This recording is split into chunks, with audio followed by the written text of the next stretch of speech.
Hey guys, how's it going? Lancer here. Thanks again for joining me while we go through some more reserve list cards. Please like and subscribe. Let's see if we can get it to 1,000 subscribers. That'll be great. Let's get to it.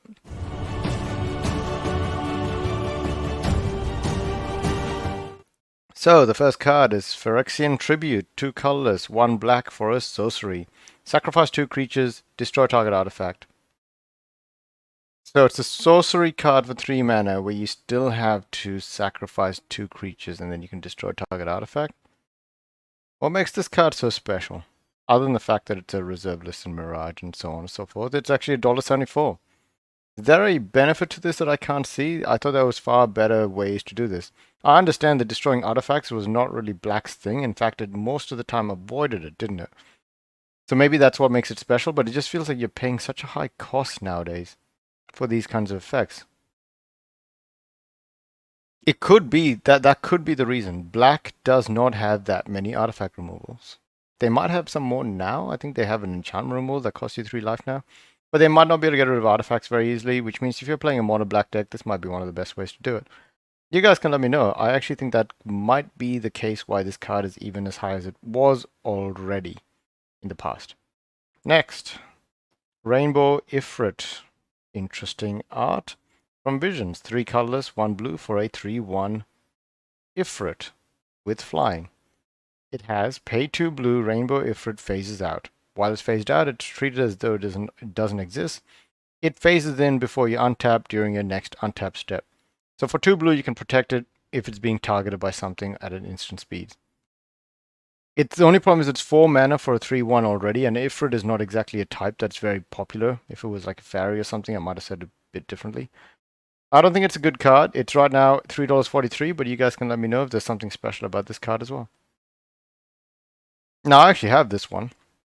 Too bad, well, I don't know when I got it, but I have this card a while back. Rasheeda Scalebane.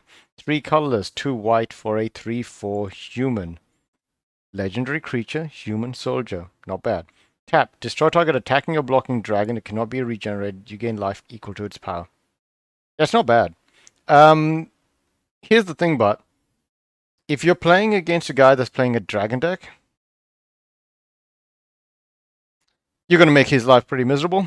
It's only one guy on the field. So I think it's a bit too focused for what it does. $2.70 on TCG. I did not pay $2.70 for it. But, you know, you want to keep an eye on cards like this because these are the ones that probably people think are actually useful, like actively useful.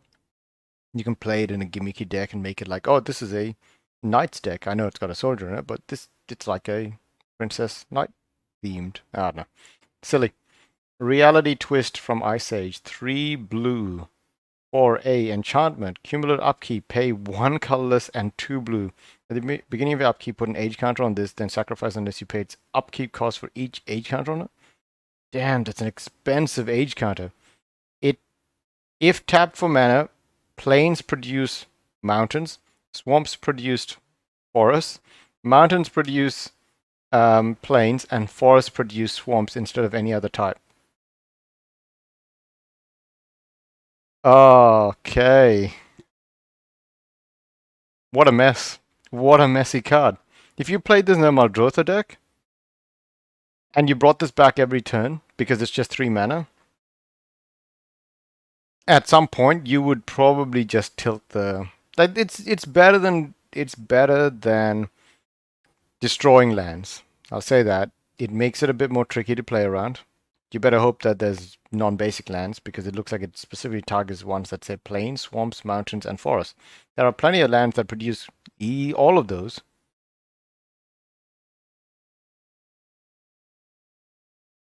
Oh, okay. So it doesn't actually matter what the land is because that's a basic land.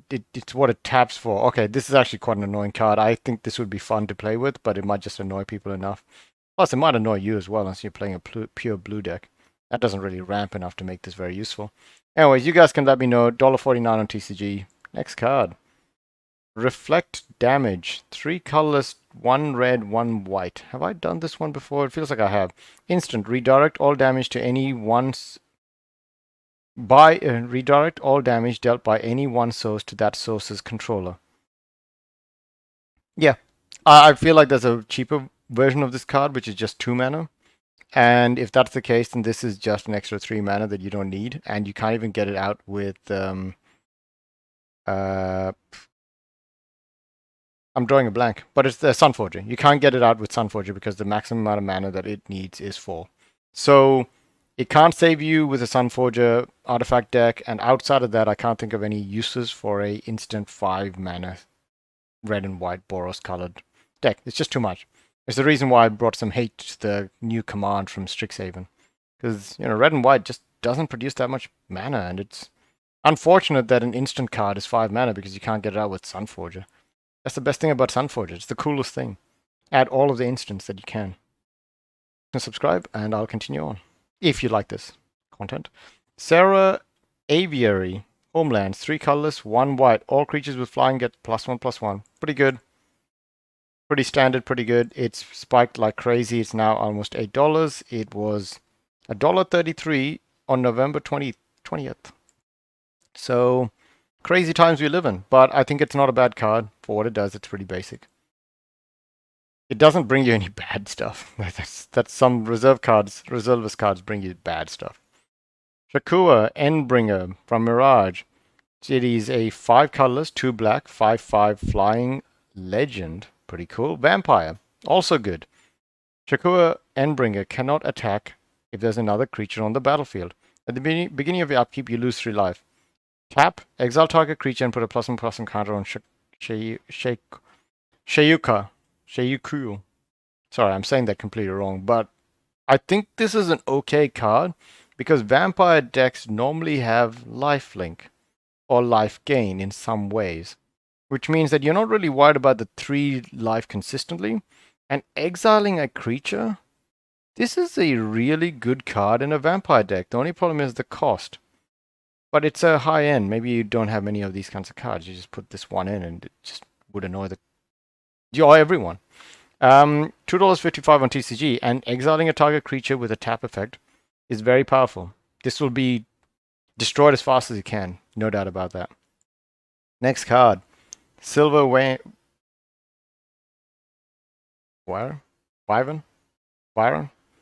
I totally forgot how to say that word. I'm going to just call it Silver Drake. Silver Drake is 3 colorless, 2 blue for a 4/3 with flying. It has pay blue. Change the target of target spell or ability that targets Silver Wyvern. Burn. The new target must be a creature. I better hope I remember to edit that out because that's a mess. It's a pretty decent card. 5 mana for a 4/3 with flying that you can change the target. So you can make sure that this never gets targeted. I don't know if its body is that impressive to protect, but for $1 reserve list from Stronghold, probably a common. I'm not too sure about this, guys. It just feels like an okay card, but it is spiking like crazy right now. Is it actually? Oh, it started flatlining in the last couple of days. Nice. Next card. Snowblind. Didn't I do this one already as well? I'm going to move on to the next. You know what? I'm just going to read it out quickly.